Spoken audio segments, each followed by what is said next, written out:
Mike Ellis, welcome to the Rebel News live stream. It's a pleasure to have you here. And we've got a lot of folks tuning in to our new studio on Rumble. We have 6,500 folks on YouTube, 3,500. We have over 10,000 folks concurrently. It's a pleasure to have you on the show. What do you think is going to happen tonight? How's your feeling? What's the feeling in the room? I'm cautiously optimistic. I mean, this is my fourth campaign, as you're aware, Ezra. People are getting excited as the numbers start to trickle in, even small numbers like 1 and 2 and 10, as I'm seeing here, 16 and 6. It's filled with excitement, and I'm very optimistic here. Now, you're from Calgary, and Calgary, when I was growing up, was such a reliably conservative place. It felt like the high ground, and even if there were a flood, it would never flood Calgary. But boy, some of the polling data in recent weeks scared the heck out of me, and I was thinking, have I changed? Has Calgary changed? Has the NDP changed? Or maybe the pollsters were having some fun, or maybe people were unsettled. Maybe people were not coming to their decision until quite late in the day. In fact, maybe the debate crystallized it. Is Calgary losing its conservativeness, or what else was afoot there? And I'm not saying that Calgary is going to fall to the NDP this time, but even if it doesn't, it sure felt close there for a bit. What's going on in Calgary? Look, Ezra, I survived the 2015 wave. I think you mentioned that as far as Calgary West is concerned.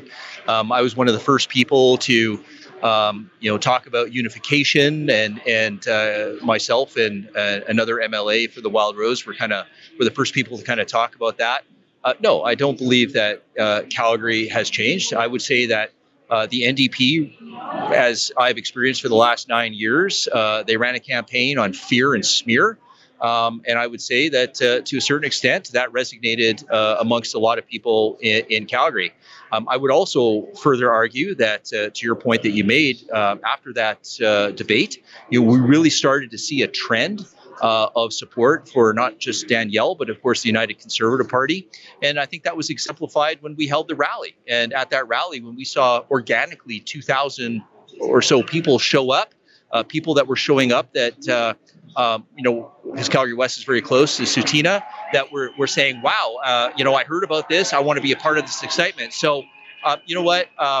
No, I don't believe that, the citizens of Calgary are traditionally NDP. I would just say that, again, the NDP ran a fear and smear campaign. All right, I'm going to hand things over to my colleague, Sheila Gunn, Reid, our chief reporter. Over to you, Sheila.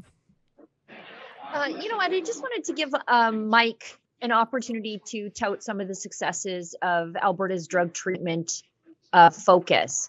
Really, Alberta has been leading the charge against what I think is the prevailing sentiment that giving addicts more poison is exactly what they need.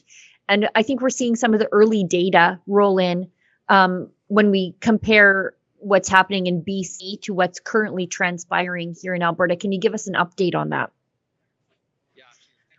This is near and dear to my heart. I was the former Minister of Mental Health and Addictions. I was one of the architects behind the recovery-oriented system of care that we talk about, and that the Premier talks about. And yes, when I was the Minister of Mental Health and Addictions, we were actually, during a certain time period there, able to reduce opioid fatalities by around 50% in this province. Conversely, those policies that I do not agree with, and quite frankly, that I would say Albertans, do not agree with.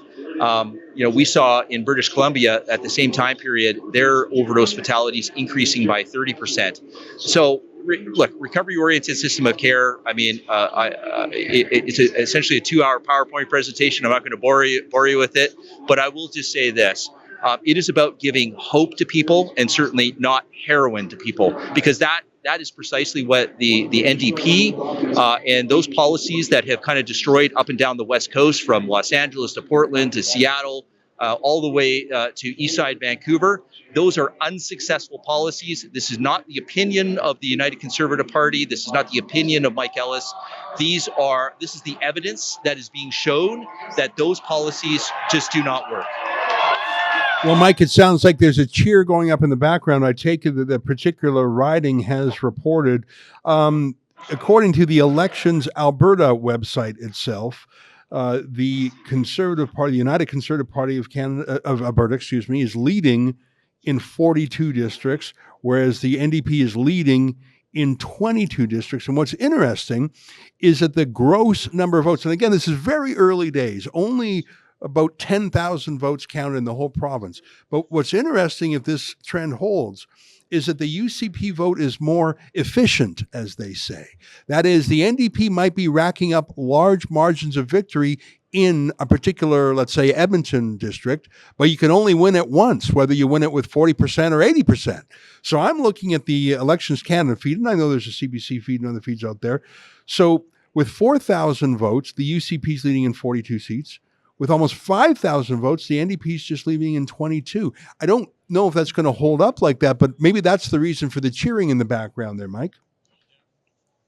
Yeah, I mean, look, I mean, I would say this. I would say that between the NDP and I would say some of our critics that I think we're trying to make this race really close, and of course incite fear and smear.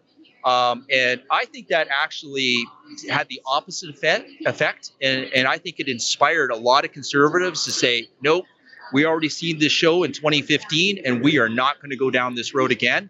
And that's why I do believe that's why we had so many people come out for early voting. And I think that's why we've had such a great response at the doors recently. Mike, I know you're in hot demand out there, so we'll let you go right away. But I want to invite my colleague, Adam Soos, to put a question to you before we let you go. Adam, go ahead. Sure.